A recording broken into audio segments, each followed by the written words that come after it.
Imaginez une guerre entre l'Algérie et le Maroc, Israël qui bombarde Téhéran ou encore la Russie qui envahit les pays baltes. Tels sont les scénarios catastrophes de l'armée française et elle s'y prépare. On va essayer de comprendre comment et pourquoi avec Alexandra Saviana. Bonsoir. Bonsoir. Soyez la bienvenue sur TV5 Monde. Vous êtes l'autrice du livre Les scénarios noirs de l'armée française, comprendre les menaces qui nous attendent. C'est aux éditions Robert Laffont. Alors vous avez imaginé 11 scénarios catastrophes pour l'équilibre géopolitique de notre monde qui est déjà... On peut le dire, on sera tous d'accord, très tourmenté. Vous êtes appuyé sur plus de 100 experts. Scénario numéro 1, c'est le début du livre. Une guerre entre deux voisins du Maghreb, l'Algérie et le Maroc. Pourquoi commencer par cette hypothèse? Parce que cette hypothèse, c'est, m'expliquait un des experts, le scénario noir de chez noir, le plus noir pour l'armée française, parce que ça met en jeu plein de données très importante pour la France, avec deux pays voisins, donc ça veut dire une instabilité dans la région proche de la France, et surtout deux pays avec qui nous avons une histoire intime, longue, profonde, et qui fait que ça devient très compliqué, ça deviendrait très compliqué pour Paris d'intervenir dans le cas d'un conflit entre l'Algérie et le Maroc. Dans ce scénario-là, d'ailleurs, la France privilégie avec d'autres pays européens que sont l'Espagne et l'Italie, un scénario d'abord de médiation, et quand le scénario dégénère, parce que dans mon livre, tout dégénère en fait, la France choisit de faire un scénario d'évacuation. Donc elle n'intervient jamais sur le sol algérien ou marocain. On se trouve vraiment un scénario de paralysie de Paris face à un conflit aux portes de la France en Méditerranée. Un conflit aussi qui est un condensé, un conflit qui naîtrait, qui est un condensé après les tensions qu'on connaît aussi de ce qui se passe au Proche-Orient avec un rapprochement entre l'Algérie et la Russie, rapprochement entre le Maroc, les États-Unis et Israël. Oui, absolument. Ce que je voulais faire en fait dans ce livre, c'est aussi illustrer la logique de blocs qui aujourd'hui anime à nouveau la planète, en fait, et donc comment, à distance, de grandes puissances, un peu comme dans la guerre froide, en fait, les États-Unis et la Russie peuvent toujours avancer leurs pions. Donc, dans ce scénario-là, c'était Algérie et Russie, et Maroc et États-Unis, en l'occurrence. Est-ce que l'armée française se prépare vraiment à, sinon une guerre ouverte et totale entre l'Algérie et le Maroc, en tout cas à un enlisement et à ce que les tensions diplomatiques prennent un tour beaucoup plus dur et sérieux? C'est un scénario qui est discuté, c'est un scénario qui préoccupe les généraux. Pour la petite histoire, ce livre, en fait, vient d'abord d'un dossier qu'on a fait à l'Express l'année dernière, en 2023. L'hebdomadaire français dans lequel vous travaillez. Exactement. Et il se trouve qu'à l'époque, on avait déjà envisagé ce scénario Algérie-Maroc, Algérie-France, Maroc-France, tout simplement parce que ce sont des pays voisins. Donc, dans le cas d'un conflit ouvert, il faut imaginer tout ce qui peut se passer, tout simplement. L'armée française, au début, le gouvernement avait été assez gêné aux entournures en disant non, non, il n'y a pas de scénario qui se prépare. Or, quand j'y étais retournée ensuite au cours de l'année écoulée pour justement discuter des scénarios, les généraux l'avaient eux-mêmes mis sur la table, souvent sous couvert d'anonymat, en me disant évidemment qu'on y pense, c'est un incontournable. Alors il y a aussi un chapitre qui est frappant, il s'agit de l'Afrique. On sait que les tensions entre la France et plusieurs pays du Sahel sont compliquées.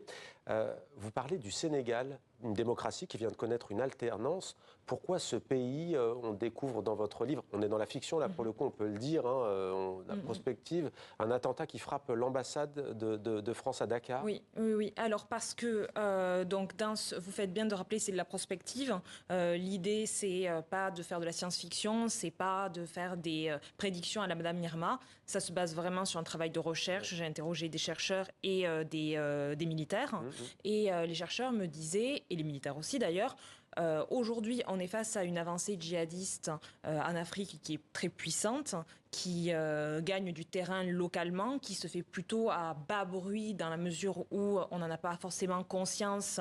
Le grand public d'ici en France ne s'en rend pas compte, mais c'est quelque chose qui est un danger. Et donc, dans la perspective où les armées européennes, l'armée française en l'occurrence, disparaîtraient du paysage, les armées locales et les organisations paramilitaires, en l'occurrence Wagner, qui sont actives en Afrique, auraient d'autant plus de mal à endiguer cette menace djihadiste.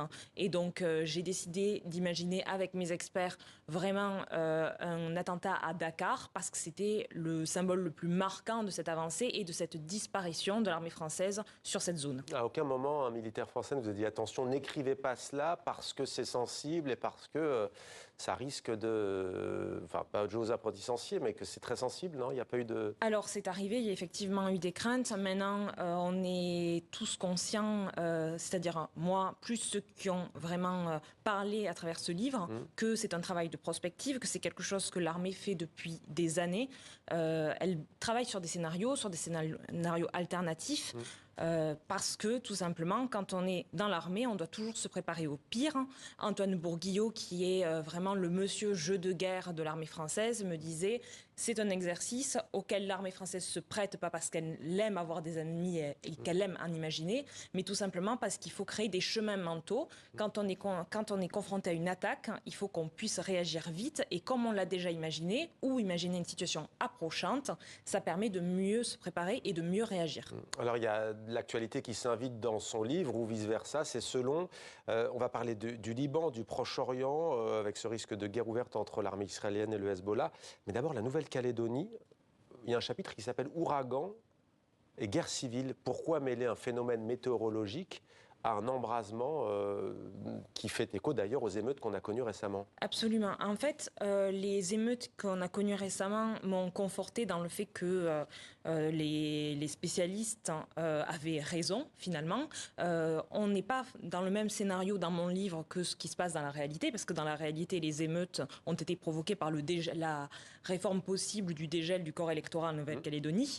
Mais on voit qu'il y a les mêmes ingrédients, les mêmes braises sur lesquelles peuvent souffler d'ailleurs des puissances étrangères. On l'a vu avec l'Azerbaïdjan dernièrement en Nouvelle-Calédonie. Dans mon livre, on parle davantage de la Chine. En Nouvelle-Calédonie, en fait, ce qui était intéressant, c'était de voir comment un sentiment d'abandon pouvait s'actionner parce que y a un ouragan, la France est dans l'incapacité matérielle de répondre, de porter secours à la population, et la population locale se sent délaissée par Paris, se sent peut-être méprisée par Paris de par son histoire, et donc la situation s'embrase. Et c'est un peu ce qui s'est passé avec le dégel du corps électoral et qui est encore en train de se passer aujourd'hui. Est-ce que les militaires ont prise avec le pouvoir politique? On sait qu'il y a la séparation du pouvoir entre le judiciaire et l'exécutif, mais tout de même 7 militants indépendantistes kanaks transférés à 17 000 km de chez eux pour être incarcérés. Est-ce que ce n'est pas, quand on lit votre livre et ce risque de guerre civile, souffler sur les braises?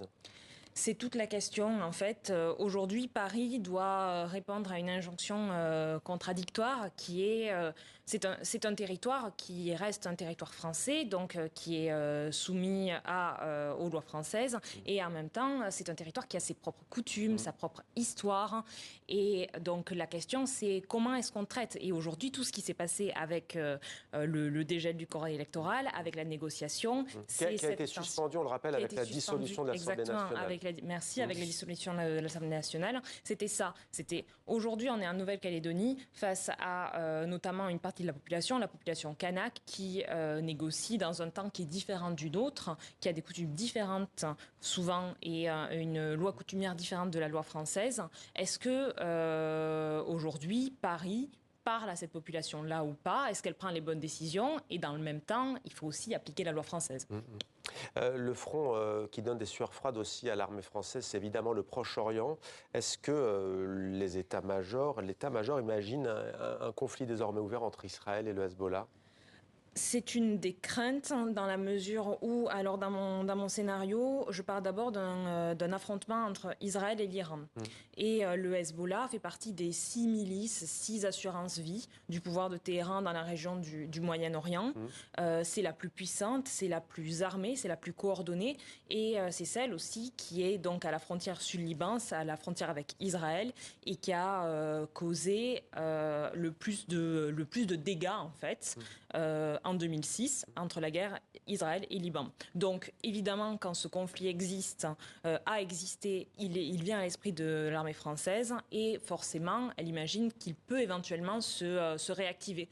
Moi, de toute manière, je devais parler de cette possibilité de conflit ouvert, pour la simple et bonne raison qu'il y a des soldats français, des militaires avec la FINUL, c'est-à-dire la force de l'ONU qui maintient le calme. Il y a 700 soldats français. Donc, quand je fais les scénarios noirs de l'armée française, je dois évidemment imaginer un scénario qui les implique et qui pourrait possiblement dégénérer.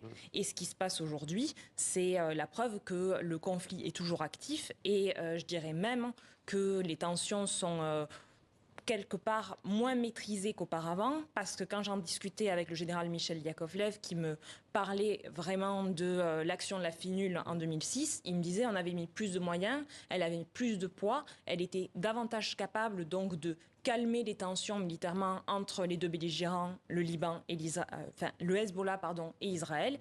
Et aujourd'hui, ça va être beaucoup plus compliqué. Alors, vous racontez dans votre livre que le ministère français des Armées travaille depuis de nombreuses années sur des scénarios d'entrée en guerre de la France à travers plusieurs structures, à commencer par le Centre de planification et de conduite des opérations, le CPCO.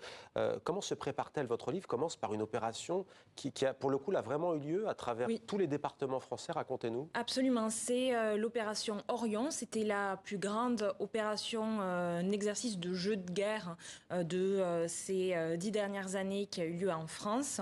J'ai pu assister à quelques-unes de ces opérations et donc on imaginait, l'armée française plutôt imaginait que un pays fictif, Land, était envahi par un ennemi. Donc quand on regardait la carte, on avait clairement l'impression que en fait l'armée française imaginait que la Russie envahissait les pays baltes. Quand on demandait ça aux généraux, ils disaient non, absolument pas, parce que dans un scénario de jeu de guerre, on ne nomme pas les véritables pays ennemis, on ne nomme pas de vrais pays, mais ça sert, comme donc je le disais tout à l'heure, à imaginer ce qu'on pourrait faire en cas d'attaque et se confronter. En cas d'attaque sur la France ou pour aller défendre les pays baltes envahis par la Russie? Le sous-texte, c'était ça aussi. Que ferait la France si jamais les pays baltes étaient envahis par la Russie? Comment est-ce qu'elle pourrait réagir? Est-ce qu'elle pourrait tenir? Est-ce qu'on aurait suffisamment de moyens militaires?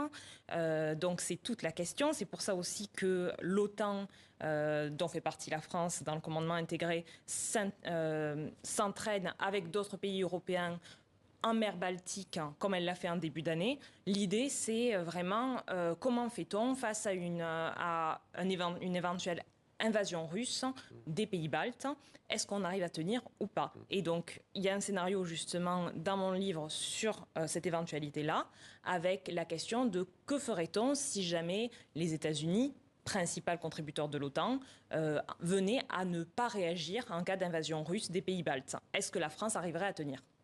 C'est la question. Est-ce que l'invasion russe de l'Ukraine a provoqué un changement de paradigme au sein de l'appareil militaire français?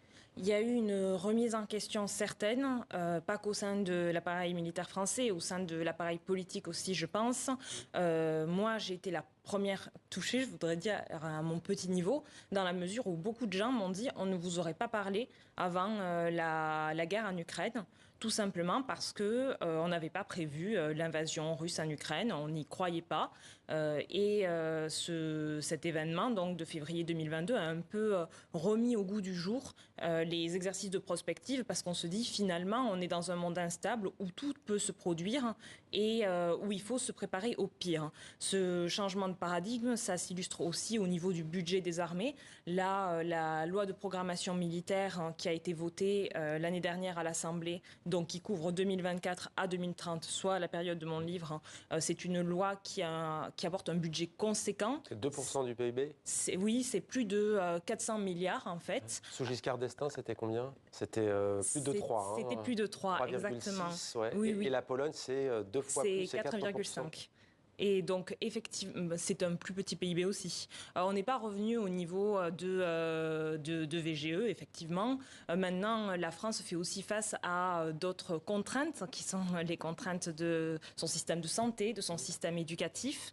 Et tout l'enjeu pour les armées aujourd'hui, c'est d'arriver à expliquer aux citoyens qu'il faut se défendre, qu'il faut apporter du budget aux armées, sans rogner sur le budget de santé, sans rogner sur l'éducation. Et ça, c'est une véritable gageure.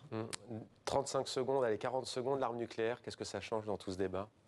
Ça change que, par exemple, dans les scénarios que j'évoque, l'intégrité du territoire français n'est jamais vraiment menacée, dans la mesure où on est protégé par la dissuasion nucléaire et où ça coûterait trop à un pays ennemi de nous envahir parce qu'il se mettrait sous le risque du feu nucléaire. Merci beaucoup Alexandra Saviana. Je rappelle le titre de votre livre, Le scénario noir de l'armée française, comprendre les menaces qui nous attendent. C'est chez Robert Laffont. Merci à vous. Merci.